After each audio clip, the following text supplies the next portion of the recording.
My name is Mikey Costello. My family owns and operates the Colorado Cannabis Cabin here in Gunnison, Colorado.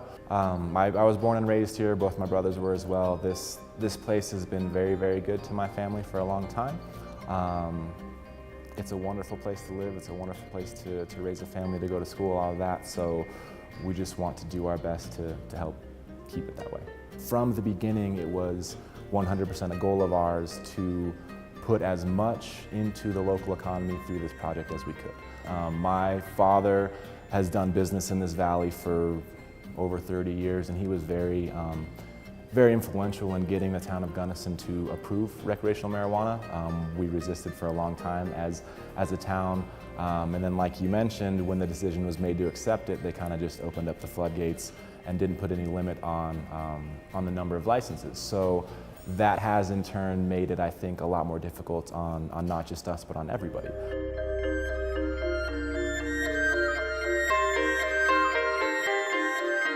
If they want a license, give them one, and it's survival of the fittest. So, yeah, better bring your A game, is all I can say. Yeah, especially in this town where there's all the ones that are competing. Exactly, and it's very competitive. No room for error. No, there's not. We need to be in every corner, in every market to survive this, because how we talk about how many stores are in town, if we don't stay competitive and if we don't reach into all the markets, then we won't survive it. And we do have our locals that come in every single day, our super loyal customers that we love to pieces, know first name, we know what's going on in their life. And it's awesome, like they're part of our family. We get to see them every single day. And so yeah, we do cater to them. Well, I am Currey Comerford, and I am the director for Gunnison County's Substance Abuse Prevention Project. And we are a community coalition that works towards reducing the amount of substance abuse that occurs within our youth. So our target population is 6th grade through 12th grade. And we take this multi-pronged approach of substance abuse prevention, which really is increasing the likelihood and ability for kids to recreate and engage in alternative types of programming. So when discussing specifically with our Crested Butte youth about what are some risk factors in your community, they identified pot shops as a risk factor. Within the last year, Gunnison opened up dispensaries, so we went from having 0 dispensaries to now having 7 dispensaries within the city limits of Gunnison. Additionally, we have 4 in Crested Butte.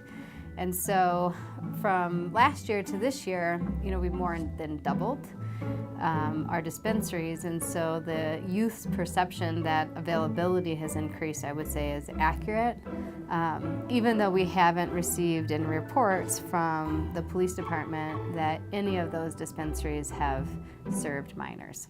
Just so you know, I moved to Colorado a little over a couple months ago, and it's definitely a different environment for the kids. My kids come home from school. I got a 14-year-old, and she told me that one of her friend's parents smokes pot.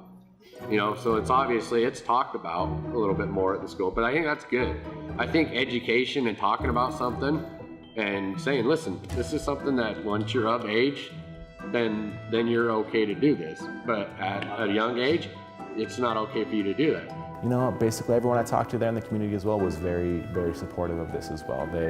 Even the people who didn't support it initially, maybe didn't vote on it, they've seen now that this isn't disrupting life here. It's not causing a lot of problems. It's not causing children to seek out marijuana at higher levels than they had in the past. It's not causing crime to increase or anything like that. That being said, just like anything else, yes, I've heard some negative backlash. I've heard, there are people in the community who don't support this, who don't want to see 15 pot shops in town, who don't want to see Main Street lined with dispensaries, which I agree with.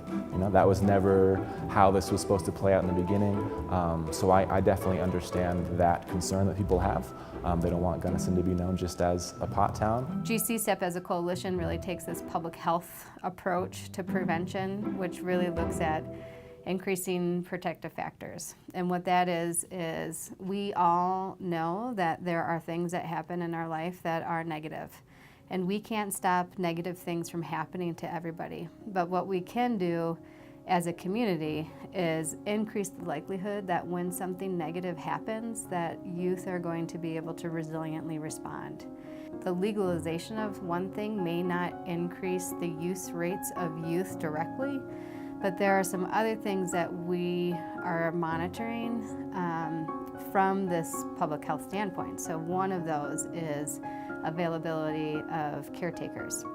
And we asked the youth about a year and a half ago through focus groups of what is their biggest concern, or how has the legalization of marijuana impacted them.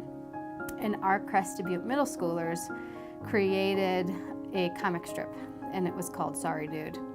And Sorry Dude was depicting their experience of interacting with people in their lives who use marijuana.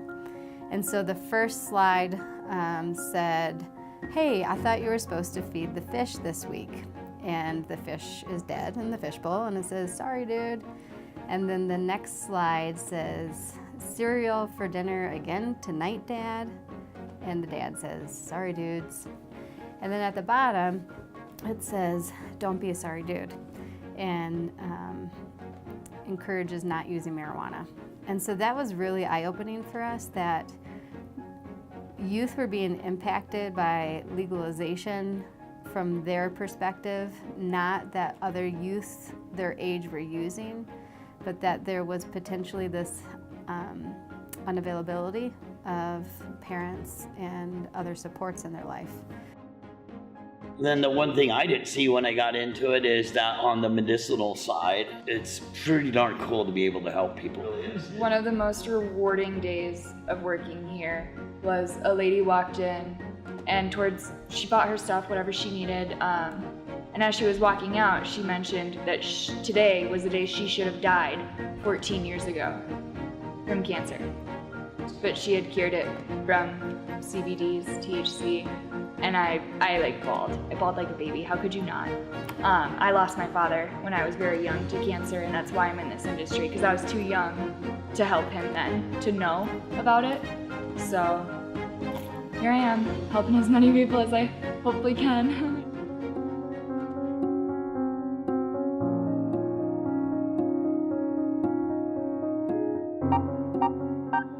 Visitors who come in, a lot of folks aren't looking for pot. You know, they don't want anything to do with something to smoke. They're not here to twist up a joint and go get high.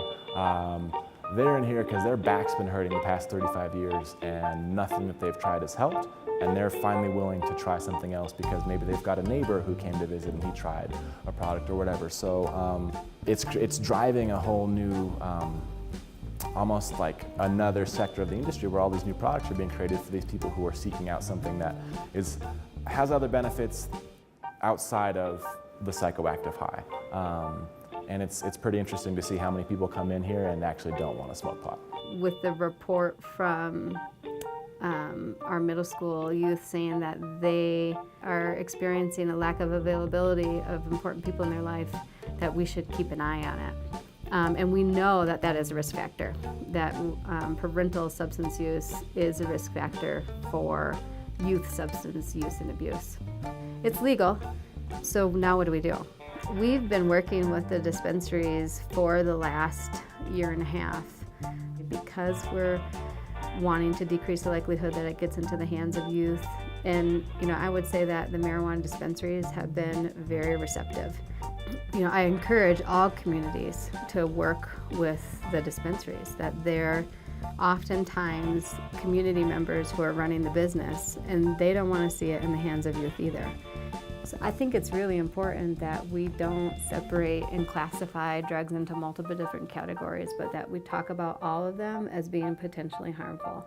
When just what we try to do is just be as honest with people as possible, and have the mentality that if people walk out of here without buying anything, and all we've done is talk for a while and give them a little bit of an education, that is perfectly fine. The more that the truth gets out there, the better it is for this industry, because really what I think everyone is seeing is that this can be a very, very productive, safe, and beneficial industry for everybody, regardless of whether or not you want to smoke pot or have anything to do with it. I've heard this comment about marijuana. It's not going to go away. It's been fought and fought and fought. It just gets stronger. So